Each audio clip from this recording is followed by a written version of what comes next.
Hello my dear student, welcome back to my channel sermon lecturer. आज का ये video class 10 सामाजिक विज्ञान के लिए सबसे ज्यादा इंपॉर्टेंट है।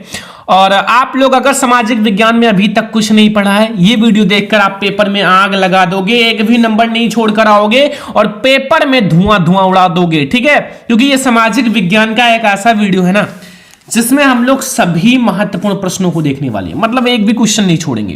कहते नहीं जब तक तोड़ेंगे नहीं तब तक छोड़ेंगे नहीं। और सारे क्वेश्चंस आज की इस वीडियो में हम लोग क्लियर करेंगे। ठीक है, और ऐसे क्वेश्चंस देखेंगे जो बोर्ड परीक्षा में ना 100% आता है। ये आपके बोर्ड एग्जाम के लिए स्पेशल है। और अगर आपने इस वीडियो को लास्ट तक देख लिया तो सामाजिक विज्ञान में आप 70 में, ठीक है, 70 में आप 65 नंबर लाओगे। मतलब कोई रोक ही नहीं सकता 70 में 65 नंबर लाने से, क्योंकि ये सामाजिक विज्ञान का मोस्ट इंपॉर्टेंट वीडियो है। तो लाइक करना, शेयर करना, चैनल पर नहीं हो तो सब्सक्राइब कर लेना। ठीक है, क्वेश्चन नंबर फर्स्ट से हम लोग शुरुआत करेंगे। पहला प्रश्न है, फ्रांसीसी क्रांति का प्रारंभ किस वर्ष हुआ? जो हमारी फ्रांसीसी क्रांति है, फ्रांसीसी क्रांति का प्रारंभ जो है वो किस वर्ष हुआ था? मतलब आपको ये बताना है कि फ्रांस की क्रांति कब हुई। ठीक है, ऑप्शंस आपके पास है का, यानी कि 1788 में, 1789 में, 1790 में, 1915 में। तो आप लोगों को पता होगा कि फ्रांसीसी क्रांति कब हुई थी। जो फ्रांसीसी क्रांति है वो 1789 ईस्वी में हुई थी। कब हुई थी? 1789 ईस्वी में हमारी फ्रांसीसी क्रांति हुई थी। और वेरी इंपॉर्टेंट क्वेश्चंस भी है। मतलब अगर आपने तैयार कर लिया तो समझो एक नंबर आपका फिक्स है ऑब्जेक्टिव में। ठीक है, सेकंड नंबर क्वेश्चन है, फ्रांस में गणतंत्र की स्थापना किस वर्ष हुई? जो फ्रांस है, फ्रांस में जो गणतंत्र है, गणतंत्र की स्थापना किस वर्ष हुई? 1815 में, 1830 में, 1848 में, 1871 में। तो जो फ्रांस है, फ्रांस में जो गणतंत्र की स्थापना है वो 1848 में हुई थी। यानी कि हमारा ऑप्शन नंबर गा वाला सही है, क्वेश्चन नंबर सेकंड का। अगला क्वेश्चन है, क्वेश्चन नंबर थर्ड है कि राष्ट्रवाद का प्रारंभ जिस देश से हुआ है। जो भैया राष्ट्रवाद है, राष्ट्रवाद का प्रारंभ हमारा किस देश से हुआ? Germany, Italy, France, England. तो राष्ट्रवाद का देखो, सबसे पहले हमारा यूरोप में राष्ट्रवाद चैप्टर है, भारत में राष्ट्रवाद। तो आपको यह पता होना चाहिए आखिर राष्ट्रवाद होता गया, राष्ट्रवाद की प्रारंभ कहां से हुई। ये सारे तो छोटे छोटे पॉइंट हैं। ठीक है, तो राष्ट्रवाद का जो प्रारंभ है वो फ्रांस से हुआ था। कहां से हुआ था? फ्रांस से हुआ था। याद रखना कि राष्ट्रवाद जो हमारा है उसका जो प्रारंभ है, मतलब स्टार्टिंग, वो फ्रांस से हुई थी। ठीक है, वैसे तो और जगह होते रहते थे। जर्मनी के एकीकरण में मुख्य भूमिका किसका था? मतलब जो जर्मनी का एकीकरण हुआ था, जर्मनी का एकीकरण में मेन भूमिका, यानी कि मेन जो है वो कौन थे?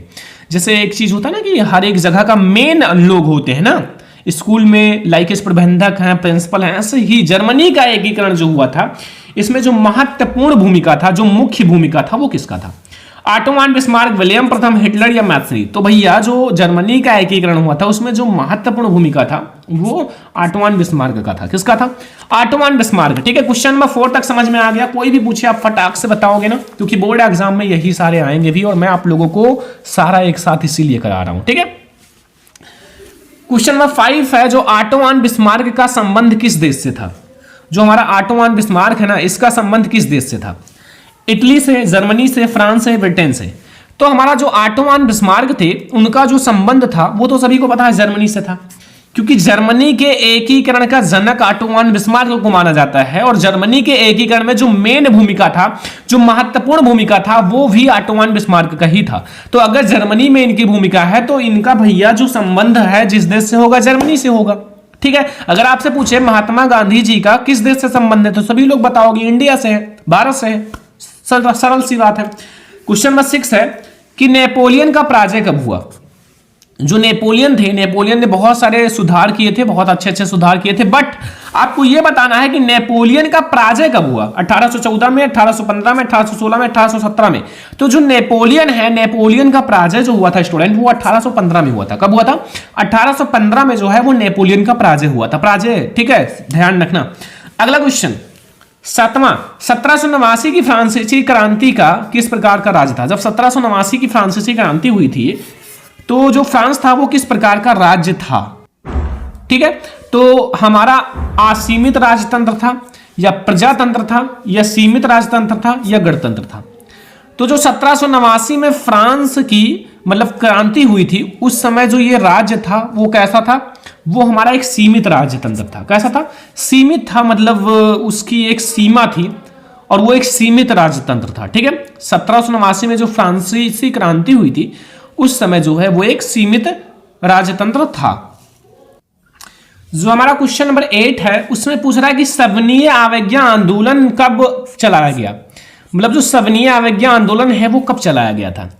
अब देखो जब आपने चैप्टर पढ़ा होगा तो ये सारी बहुत आसान है, मतलब जैसे कह सकते हैं बस छोटा सा चीज है, बट अगर आपने चैप्टर नहीं पढ़ा है तो कहीं ना कहीं आपको हार्ड भी लग सकता है। ठीक है, तो सविनय अवज्ञा आंदोलन 1920 में, 1927 में, 1930 में, 1935 में। तो सविनय अवज्ञा आंदोलन 1930 में चलाया गया था। कब? 1930 में हमारा सविनय अवज्ञा आंदोलन चलाया गया था। याद रखना क्वेश्चन नंबर 8 का हमारा ग वाला ऑप्शन सही है। क्वेश्चन नंबर 9, करो या मरो का नारा किसका था? करो या मरो का नारा किसका था? सुभाष चंद्र बोस, भगत सिंह, चंद्रशेखर आजाद, महात्मा गांधी। देखो करो या मरो का नारा सभी को पता है किसका था, क्योंकि हमारे देश से रिलेटेड है और हमारे देश के बापू हैं महात्मा गांधी जी। ठीक है, तो सभी को पता होगा। ऑलमोस्ट नहीं पता है तो अच्छी बात है, फिर पता चल गया। ठीक है, ऐसा नहीं कि हर एक चीज सभी को नहीं पता होता, बट अगर आपको नहीं पता था तो अब तो पता चल गया ना। ठीक है, अब तो नहीं कहना। चौड़ी चौड़ा कांड किस वर्ष घटित हुआ? चौड़ी चौड़ा कांड भैया किस वर्ष घटित हुआ था ये आपको बताना है। 1920 में, 1921 में, 1922 में, 1925 में। चौड़ी चौड़ा कांड बहुत इंपॉर्टेंट क्वेश्चन, क्योंकि आपसे ये मानचित्र में पूछ लेता है चौड़ी चौड़ा कांड कहां हुआ था, तो आप क्या बताओगे? तो गोरखपुर में हुआ था, उत्तर प्रदेश में। ठीक है, और ये कब घटित हुआ था? 1922 में। कब? 1922 में। 11 नंबर क्वेश्चन है, भारतीय राष्ट्रीय कांग्रेस की स्थापना कब हुई? भारतीय राष्ट्रीय कांग्रेस की स्थापना ऑप्शन नंबर का है 1885 में, 1904 में, 1857 में, 1855 में। तो भारतीय राष्ट्रीय कांग्रेस की स्थापना जो है माय डियर स्टूडेंट वो 1885 में हुआ था। कब हुआ था? 1885 में हमारा भारतीय राष्ट्रीय कांग्रेस की स्थापना हुई थी। क्वेश्चन नंबर 12 है कि स्वराज्य मेरा जन्म सिद्ध अधिकार है और मैं इसे लेकर रहूंगा। ये किसका कथन था? मतलब ये किसने कहा था कि भैया जो स्वराज्य है, हमारा जो स्वयं का राज्य है, वो हमारा जन्म सिद्ध अधिकार है और मैं इसे लेकर ही रहूंगा। ये किसका कथन था? गोपाल कृष्ण गोखले का, बाल गंगाधर तिलक, जवाहरलाल नेहरू या महात्मा गांधी का? तो ये किसने कहा था? वो कहा था बाल गंगाधर तिलक ने कि भैया जो स्वराज्य है वो हमारा जन्म सिद्ध अधिकार है और मैं इसे लेकर रहूंगा। ये हमारा कहा था बाल गंगाधर तिलक ने। जलियांवाला बाग हत्याकांड गोलियों किसने चलाई? जो जलियांवाला बाग हत्याकांड हुआ था, इतना खतरनाक जलियांवाला बाग हत्याकांड हुआ था, सभी को पता है। तो उसमें जो गोलियां हैं, मतलब जो बंदूक चलाया गया था, गोलियां, वो किसने चलवाई थी? माउंट वेस्टन ने या फिर लॉर्ड डलहौजी ने, लॉर्ड इरविन में या जनरल डायर ने? सभी को पता है क्वेश्चन। अगर आपने थोड़ा सा जलियांवाला बाग हत्याकांड पढ़ा होगा तो ये जो निर्दयी व्यक्ति हैं, बिल्कुल बेकार, वही है जनरल डायर। ठीक है, जिसे कहते हैं बदतमीज। ठीक है, इन्होंने चलवाया था। अगला 14 नंबर क्वेश्चन, महामंडी का प्रारंभ किस वर्ष हुआ? महामंडी का प्रारंभ किस वर्ष हुआ था माय डियर स्टूडेंट? बहुत ज्यादा इंपॉर्टेंट है। 1919 में, 1924 में, 1929 में, 1934 में। तो महामंडी का प्रारंभ किस वर्ष हुआ था? 1929 में। याद रखना 1929 में जो है वो महामंडी का प्रारंभ हुआ था। तो क्वेश्चन नंबर 14 तक आपको कोई दिक्कत, कोई समस्या नहीं होगा। अगर आपको कोई दिक्कत है वीडियो को पीछे कर लो, दोबारा देख लो, थोड़ी सी मेहनत तो करनी पड़ेगी, क्योंकि अब आपका बोर्ड एग्जाम बहुत ज्यादा नजदीक है। अब जितना आप पढ़ लो उतना कम है, इसलिए मैं आप लोगों को सारा एक साथ बहुत सारे क्वेश्चन प्रोवाइड कर रहा हूं। ठीक है, क्वेश्चन नंबर 15, संयुक्त राष्ट्र संघ का मुख्यालय कहां पर स्थित है? संयुक्त राष्ट्र संघ का मुख्यालय कहां पर स्थित है? वाशिंगटन, जेनेवा, न्यूयॉर्क या ऑस्ट्रिया? तो भैया जो संयुक्त राष्ट्र संघ का मुख्यालय है वो न्यूयॉर्क में स्थित है। कहां? न्यूयॉर्क में स्थित है। याद रखना जो हमारा संयुक्त राष्ट्र संघ है उसका मुख्यालय न्यूयॉर्क में स्थित है। ठीक है, 16 नंबर क्वेश्चन, प्रथम विश्व युद्ध का प्रारंभ कब हुआ? जो प्रथम विश्व युद्ध है उसका प्रारंभ कब हुआ था? 1914 में, 1939 में, 1919 में, 1942 में। तो प्रथम विश्व युद्ध का प्रारंभ कब हुआ? 1914 में। कब हुआ? 1914 में हमारा प्रथम विश्व युद्ध का प्रारंभ हुआ था। कब हुआ था? 1914 में। ठीक है, अगला क्वेश्चन 17, अफ्रीका में रीडर पेस्ट क्या था? मतलब एक रीडर पेस्ट नाम चला था और वो क्या था? वो बहुत ही ज्यादा खतरनाक था। किसके लिए? एक जानवर था, एक घटना था, एक खेल था, एक बीमारी था। मतलब ये जो था एक जानवरों के लिए घटना था, बट एक जानवरों के लिए बीमारी था, बट ये कोई जानवर थोड़ी था, एक बीमारी था। मतलब एक बीमारी का मतलब एक डिजीज जो जानवरों को मार दे रहा था। ठीक है, क्वेश्चन नंबर 18, अंतरराष्ट्रीय मुद्रा कोष EMI की स्थापना कब हुई? मतलब अंतरराष्ट्रीय मुद्रा कोष जिसे EMI कहते हैं उसकी स्थापना कब हुई? का ऑप्शन 1940 में, खा 1942 में, 1945 में, 1914 में, सॉरी 44 में। तो ईएमआई का मतलब होता है कि अंतरराष्ट्रीय मुद्रा कोष, इंटरनेशनल मनी फाउंडेशन होगा सर। तो देखो ये जो होगा वो 1944 में हुआ था। कब? 1944 में, यानी कि हमारा घ वाला ऑप्शन सही है। अगला क्वेश्चन, औद्योगिक क्रांति किस देश से प्रारंभ हुई थी? औद्योगिक क्रांति किस देश से प्रारंभ हुई थी? अमेरिका, रूस, इंग्लैंड या चीन? तो औद्योगिक क्रांति किस देश से प्रारंभ हुई थी? औद्योगिक क्रांति सभी को पता है इंग्लैंड से प्रारंभ हुआ था। कहां से? इंग्लैंड से। इंग्लैंड से जो है हमारा औद्योगिक क्रांति का प्रारंभ हुआ था, और बहुत ज्यादा इंपॉर्टेंट क्वेश्चन है और आप लोगों को ये तैयार कर लेना है। 19 नंबर क्वेश्चन हमारा हो चुका है, 20 नंबर क्वेश्चन पे अब हम लोग आ चुके हैं, और जितने क्वेश्चंस बता रहे हैं सारा आपको तैयार ही कर लेना। देखो बंबई या मुंबई में पहली कपड़ा मिल की स्थापना कब हुई? जो मुंबई है, मुंबई में पहली कपड़ा मिल की स्थापना कब हुई थी? 1824 में, 1844 में, 1854 में, 1874 में। तो मुंबई में पहली कपड़ा मिल यानी कि क्लोथ यानी कि कपड़ा का मिल की स्थापना कब हुई? तो वो याद रखना 1854 में। 1900 है ही नहीं, 1854 में हमारा हुआ था। ठीक है, 1854 में हमारा बंबई में पहली कपड़ा मिल की स्थापना हुई थी। ठीक है। 21, पेरियार रामस्वामी नायकर कौन थे? जो पेरियार रामस्वामी नायकर थे वो कौन थे? वैज्ञानिक थे, शिक्षाविद थे, समाज सुधारक थे, लेखक थे? तो जो हमारा पेरियार रामस्वामी नायकर थे वो कौन थे? तो वो एक समाज सुधारक थे। कौन थे? एक समाज सुधारक थे जो समाज को सुधारते थे। ठीक है, ध्यान रखना। तो मैं आपको बहुत सारे इंपॉर्टेंट क्वेश्चन आज करा रहा हूँ, और ये सारे हैंड रिटन है। बहुत ज्यादा मेहनत लगी है यार। इस वीडियो को लाइक करते रहो, ठीक है, शेयर करते रहो अपने फ्रेंड्स के साथ। चैनल पर नया है तो सब्सक्राइब कर लो। ठीक है। 22 नंबर है कि पुनर्जागरण की शुरुआत किस देश से हुई? मतलब किस देश से हमारी जो पुनर्जागरण है उसकी शुरुआत हुई थी? रोम से, इटली से, ब्रिटेन से, ऑस्ट्रिया से? तो पुनर्जागरण की जो शुरुआत है हमारे स्टूडेंट, वो हमारा कहां से हुआ था? इटली से। कहां से? इटली से हमारी जो पुनर्जागरण है उसकी शुरुआत हुई थी, और याद रखना बहुत इंपॉर्टेंट है। 23 नंबर क्वेश्चन, निम्नलिखित में से कौन सा एक मिट्टी का प्रकार नहीं है? कौन है जो एक मिट्टी का प्रकार नहीं है? काली, पीली, लेटराइट, सीमेंट। मतलब काली मृदा, पीली मृदा, लेटराइट मृदा या सीमेंट? तो भैया जो मृदा है ये सारी तो मृदा है, बट सीमेंट कोई मृदा नहीं है, वो पत्थर और ऐसे बहुत सारी चीजों से मिलकर बनते हैं। 24 नंबर क्वेश्चन, निम्नलिखित में से किस राज्य में काली मृदा पाई जाती है? इन चारों में से कौन सा ऐसा राज्य है जहां काली मृदा पाई जाती है? झारखंड, गुजरात, राजस्थान, बिहार? तो हमारा जो काली मृदा है वो गुजरात में पाया जाता है। कहां? गुजरात में। ठीक है। तो 24 नंबर क्वेश्चन आपको समझ में आ गया होगा, बहुत ज्यादा इंपॉर्टेंट है और आप लोगों को समझ में भी आ गया होगा। एक एक क्वेश्चंस को आपको नोट कर लेना है। ट्राई करो कि आप इसका नोट्स बनाओ। जितनी मेहनत कर लोगे, थोड़ी सी मेहनत करनी पड़ेगी, और अगर आपने बना लिया तो फिर ये मेहनत आपकी सफल हो जाएगी। ठीक है। देखो जब हम कर सकते हैं, आप लोगों के लिए इतना सारा लिख सकते हैं, तो आप नोट्स नहीं बना सकते हो। हमने तो बहुत सारे मेहनत से राइटिंग से लिखा है, आप बिना राइटिंग के थोड़ी सी रफली बना लो। जब हम एक क्वेश्चन लिखते हैं तब तक आप 3 से 4 क्वेश्चन लिख सकते हो। ठीक है। ये लिखने में बहुत ज्यादा टाइम लगा है। पंजाब में भूमि निम्नीकरण का मुख्य कारण क्या था? जो पंजाब है, पंजाब में जो भूमि निम्नीकरण हुआ था उसका मुख्य कारण गहन खेती, वनोन्मूलन, अधिक सिंचाई, अति पशुचारण। देखो होता तो सभी से भूमि निम्नीकरण, चाहे हम गहन खेती कहें, चाहे वनोन्मूलन कहें, चाहे अति पशुचारण कहें, चाहे अधिक सिंचाई। बट अधिक सिंचाई से जो पंजाब में है वो भूमि निम्नीकरण ज्यादा होता है। कहां? पंजाब में। ठीक है।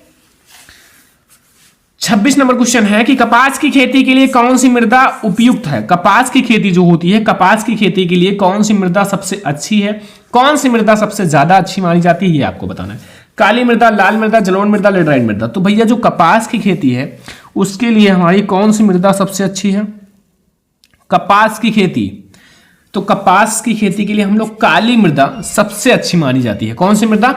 काली मृदा जो है वो सबसे अच्छी मानी जाती है, याद रखना। ठीक है। 27 नंबर क्वेश्चन, निम्नलिखित में से किस राज्य में सीढ़ीदार खेती की जाती है? मतलब निम्नलिखित में से कौन सा ऐसा राज्य है जहां सीढ़ीदार खेती की जाती है? पंजाब, हरियाणा, उत्तर प्रदेश, उत्तराखंड।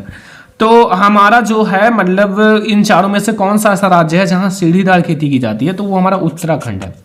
उत्तराखंड में जो है वो सीढ़ीदार खेती की जाती है, मतलब ऐसा ऐसा सीढ़ी बनाया जाता है, फिर खेती की जाती है। ठीक है।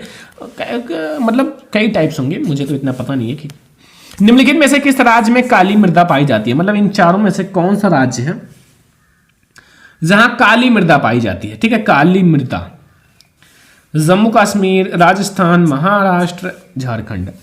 तो यहां भाई मानचित्र में आप लोगों ने देखा होगा शायद, कहां पाया जाता है? काली मृदा यानी कि काली मृदा हमारा महाराष्ट्र की साइड में ज्यादा पाया जाता है, ठीक है, महाराष्ट्र में पाया जाएगा काली मृदा। लेटराइट मृदा निम्नलिखित में से किस राज्य में पाई जाती है? लेटराइट मृदा, ये भी आपका राजस्थान, हिमाचल प्रदेश, ये भी महाराष्ट्र ही है, ठीक है, महाराष्ट्र। लेटराइट मृदा भी हमारा महाराष्ट्र में है और हमारा जो काली मृदा है वो भी महाराष्ट्र में है। कंफ्यूज मत होना, ठीक है, सही है। और भी बता सकते हो बट ये जो है मेन है। तो कितने हो गए हमारे? 29 क्वेश्चन। 30 क्वेश्चन चिपको आंदोलन संबंधित है। जो चिपको आंदोलन है वो किससे संबंधित है? बहुत इंपॉर्टेंट क्वेश्चन है। मृदा संरक्षण, वन संरक्षण, जल संरक्षण, वायु संरक्षण। तो भैया जो चिपको आंदोलन है वो वन संरक्षण से संबंधित है। किससे? वन संरक्षण से हमारा चिपको आंदोलन संबंधित है। 31 नंबर क्वेश्चन, सुंदरवन पार्क किस राज्य में स्थित है? जो हमारा सुंदरवन पार्क है वो किस राज्य में स्थित है? असम में, ओडिशा में, पश्चिम बंगाल, मध्य प्रदेश में। सुंदरवन ना, सुंदरवन पार्क हमारा शायद आप लोग सही है, हाँ, पश्चिम बंगाल। पश्चिम बंगाल में जो सुंदरवन राष्ट्रीय पार्क है वो स्थित है, सुंदरवन राष्ट्रीय पार्क, ठीक है। चलो नेक्स्ट क्वेश्चन 32 नंबर, भारत की पहली नदी घाटी परियोजना बनाई गई। जो भारत की पहली नदी घाटी परियोजना है वो बनाई गई, दामोदर, नर्मदा, कोसी या चिनाब।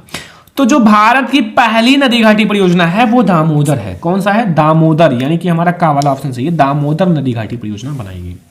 33 नंबर, सलाल बांध किस नदी पर बना है? सलाल बांध हमारा किस नदी पर? महानदी, चिनाब, सतलुज या कृष्णा। तो जो हमारा सलाल बांध है वो चिनाब नदी पर है। कहां? चिनाब, ठीक है, सलाल बांध हमारा चिनाब नदी पर बना हुआ है, ठीक है, समझ में आया।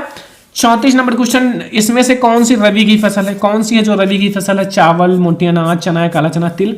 तो इसमें से हमारा जो कौन सी है रबी की फसल है? तो वो हमारा चना या काला चना जो है वो एक रबी की फसल है।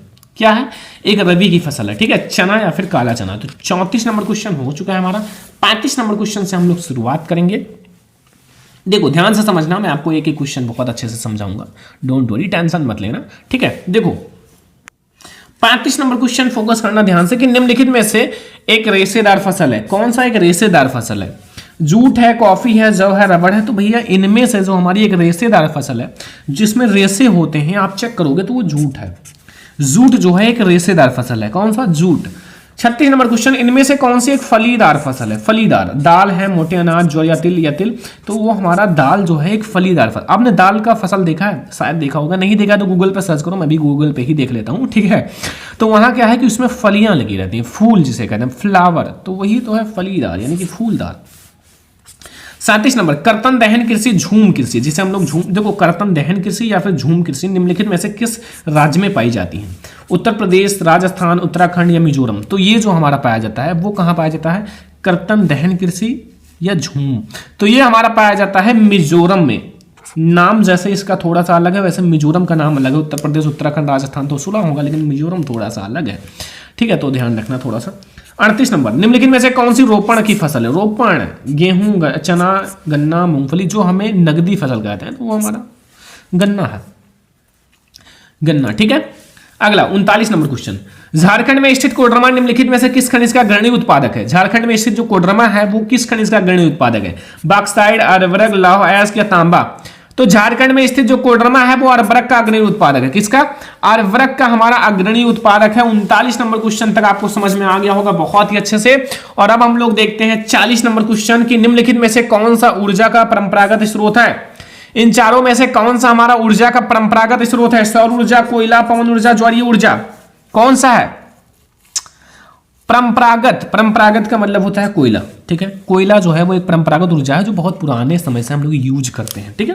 अगला 41 नंबर, एंथेसाइट। एंथेसाइट का संबंध किस खनिज से है? एंथेसाइट का संबंध हमारा कोयला से ही है, कोयला से ही है, ठीक है। मतलब जो एंथेसाइट होता है उसका संबंध हमारा कोयला से ही है, ठीक है। तांबा, सोना, बॉक्साइट, कोयला, तो आप याद रखना कोयला, ठीक है। 42 नंबर क्वेश्चन, निम्न में से कौन सा खनिज आधारभूत है? कौन सा खनिज है जो इन चारों में से आधारभूत है? मैग्नीज, अर्वरक, लौह अयस्क या तांबा। तो हमारा कौन सा इन चारों में से है जो एक आधारभूत खनिज है? तो वो हमारा लौह अयस्क है। लौह अयस्क जो है वो एक आधारभूत खनिज है, लौह अयस्क। 43 नंबर क्वेश्चन है, निम्नलिखित में से कौन सा संसाधन गैर परंपरागत है? कौन सा संसाधन है जो गैर परंपरागत है? कोयला, प्राकृतिक गैस, पवन ऊर्जा या खनिज तेल। तो हमारा इन चारों में से कौन सा है जो गैर परंपरागत, एक तो हमें अभी अब ऊपर देखा था परंपरागत, अब हम लोग गैर परंपरागत देख रहे हैं, ठीक है। तो गैर परंपरागत जो है वो कौन सा है, पवन ऊर्जा, क्योंकि पवन ऊर्जा जो है वो हमारा एक गैर परंपरागत ऊर्जा का स्रोत है, ठीक है। 44 नंबर क्वेश्चन, निम्नलिखित में से कौन सा उद्योग बॉक्साइट को कच्चे माल के रूप में प्रयुक्त करता है? एल्यूमिनियम, प्रगलन, कागज या सीमेंट या स्टील। तो भैया हमें बॉक्साइट को बताया था एल्यूमिनियम प्रगलन, सही है। एल्यूमिनियम प्रगलन जो है 44 नंबर क्वेश्चन का वाला ऑप्शन सही है, ठीक है। अब हम लोग देखते हैं 45 नंबर क्वेश्चन, ये भी बहुत इंपॉर्टेंट है और आप लोगों को ध्यान से समझना है, ठीक है। इसमें क्या पूछ रहा है कि भैया कि निम्नलिखित में से कौन सा एक आधारभूत उद्योग है? आधारभूत उद्योग है, ठीक है, आधारभूत उद्योग है। तो चाय है, गन्ना है, लौह अयस्क किया, तो लौह इस्पात है। कौन सा है? लौह इस्पात और लौह अयस्क अलग होता है। अभी हम लोगों ने एक लौह अयस्क के रिलेटेड देखा है, लौह इस्पात का है, ठीक है। 46 नंबर क्वेश्चन, निम्नलिखित में से कौन सा परिवहन साधन भारत में प्रमुख साधन है? इन चारों में से कौन सा परिवहन साधन है जो भारत में सबसे अच्छा माना जाता है, मतलब सबसे अच्छा साधन है भारत में? पाइपलाइन, रेल परिवहन, सड़क परिवहन, रेल परिवहन। तो भैया जो भारत में सबसे अच्छा माना जाता है वो सड़क परिवहन है। कौन सा? सड़क परिवहन, ठीक है। बस 47 नंबर, इनमें से कौन सा पत्तन है जो पूर्वी तट पर स्थित है, जो अंतः स्थलीय तथा अधिकतम गहराई का पत्तन है तथा पूर्व सुरक्षित है? चेन्नई, तूतीकोरिन, पारादीप या विशाखापट्टनम? कौन सा है? तो विशाखापट्टनम हमारा सही हो जाएगा, ऑप्शन नंबर घ बिल्कुल सही है। 48 नंबर, श्रीलंका में निम्नलिखित में से कौन सा एक बहुसंख्यक वर्ग है? तमिल, ईसाई, सिंघली या मुस्लिम? तो जो सिंघली है वो एक बहुसंख्यक वर्ग है। कौन सा है? सिंघली जो है हमारा एक बहुसंख्यक वर्ग है, ठीक है। 49 नंबर, अभी तक हम लोगों ने 48 तक देखा, 49 देखो। भारत का कुल कितने संघीय राज्य हैं? भारत में हमारे कुल कितने संघीय राज्य हैं? 27, 28, 29, 30, सभी को पता है। भारत में कुल कितने संघीय राज्य हैं डियर स्टूडेंट? तो भारत में हमारे 28 संघीय राज्य हैं। कितने? 28 संघीय राज्य हैं, जो बिल्कुल अच्छे अच्छे राज्य हैं, फ्रेश। इनमें से कौन सा बहुजन समाज पार्टी का संस्थापक है? इन चारों में से कौन सा जो बहुजन समाज पार्टी का संस्थापक है? कांसीराम साहू महाराज, B.R. अम्बेडकर, ज्योतिबा फूले। तो कौन है जो बहुजन समाजवादी पार्टी के संस्थापक हैं? तो कौन है भाई साहब? कांसीराम जो है वो बहुजन समाजवादी पार्टी के संस्थापक हैं, ठीक है। 51, भारत में मताधिकार की आयु है। मताधिकार की आयु क्या है? 21 वर्ष, 20 वर्ष, 25 वर्ष, 18 वर्ष। तो भारत में मत यानी कि मत देने का अधिकार, मताधिकार की आयु वो कितनी है? तो भारत में मताधिकार की आयु 18 साल है, सभी को पता है। 18 साल के अगर आप हो गए तो आप मत देने का अधिकार है आपको, आप वोट दे सकते हो, स्वेच्छानुसार आप किसी को भी दे सकते हो, आपको कोई प्रेरित नहीं किया जाएगा, ठीक है। किसी देश के विकास को निर्धारित करने का आधार है स्वास्थ्य व स्तर, शिक्षा का स्तर, प्रति व्यक्ति आय, व्यक्तियों का साक्षरता स्तर, उपयुक्त में से सभी। उपयुक्त सभी, हमें भाई व्यक्तियों का साक्षरता स्तर भी जरूरी है, प्रति व्यक्ति आय भी जरूरी है, साथ में हमें स्वास्थ्य एवं शिक्षा स्तर भी जरूरी है। 52 नंबर क्वेश्चन के बाद 53 नंबर क्वेश्चन है, निम्नलिखित में से कौन सा विकसित देश है? कौन सा है जो एक विकसित देश है? ब्राजील है, भारत है या फ्रांस या बांग्लादेश? तो इन चारों में से हमारा कौन सा है जो एक विकसित देश है? तो वो हमारा फ्रांस है। फ्रांस जो है एक विकसित देश है, बहुत ज्यादा अच्छा क्वेश्चन है। 54 नंबर क्वेश्चन, सार्वजनिक और निजी क्षेत्र के आधार पर विभाजित है रोजगार की शर्तें, आर्थिक गतिविधि के स्वभाव, उद्यमों के स्वामित्व, उद्यमों में नियोजित श्रमिकों की संख्या। तो उद्यमों के स्वामित्व जो है हमारा वो बिल्कुल सही है, ठीक है। 55 नंबर क्वेश्चन, एक वस्तु का अधिकांशतः प्राकृतिक प्रक्रिया द्वारा सम्मिलित होता है। प्राथमिक क्षेत्र, द्वितीय क्षेत्र, तृतीय क्षेत्र, सूचना प्रौद्योगिकी। तो जो प्राकृतिक की बात की जाए तो वो प्रा से प्राथमिक, प्रा से प्राकृतिक, ठीक है, प्राथमिक क्षेत्र में आता है। निम्नलिखित में से किस वर्ष बांग्लादेश ग्रामीण बैंक की स्थापना हुई थी? तो 1970 में। 1970 में हमारा बांग्लादेश ग्रामीण बैंक की स्थापना हुई थी। तो हमारे कितने हो गए? 56। अभी हमें देखना है और भी क्वेश्चन। 57 नंबर क्वेश्चन, विदेशी व्यापार किनके मध्य होता है? सभी को पता है विदेशी व्यापार किनके मध्य होता है? दो देशों के बीच, दो नगरों के बीच, दो प्रदेशों के बीच, दो गांवों के बीच। तो भैया ये दो देशों के बीच होता है, मतलब दो देश होंगे उनके बीच होगा तभी तो विदेश बन पाएगा, विदेशी व्यापार। 58 नंबर क्वेश्चन, विश्व व्यापार संगठन की स्थापना कब हुई? 1 जनवरी 1993, 1 जनवरी 1995, 1 जनवरी 1990, 1 जनवरी 1985। कब हुई?